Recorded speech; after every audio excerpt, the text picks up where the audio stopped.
Seeing a Google Drive storage full message, yeah, that can prevent you from uploading new files, syncing your computer, and sometimes even receiving Gmail messages.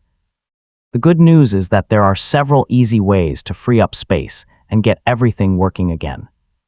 In this tutorial, I'll show you how to fix the Google Drive storage full error in 2026. So let's get started. First, open Google Drive and review your storage usage. Google storage is shared across Drive, Gmail, and Google Photos, so it's important to see which service is using the most space. Knowing where your storage is being used helps you decide what to clean up first. Next, locate large files that you no longer need and remove them from Google Drive. Old videos, backup archives, and duplicate files often use the most storage. Deleting just a few large files can free up a surprising amount of space.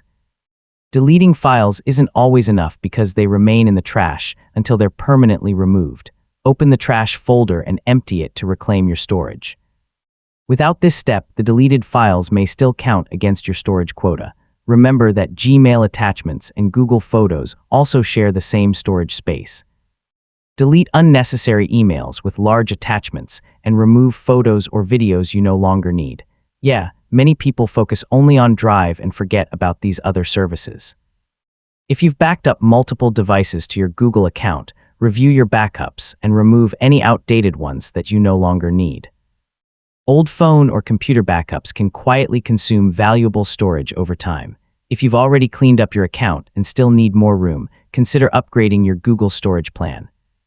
This is especially helpful if you regularly store large videos, photos, or work files. So choose a plan that fits your storage needs instead of constantly deleting important files.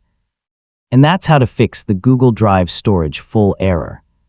By cleaning up large files, emptying the trash, reviewing Gmail and Photos, and managing your backups, you can quickly recover valuable storage space.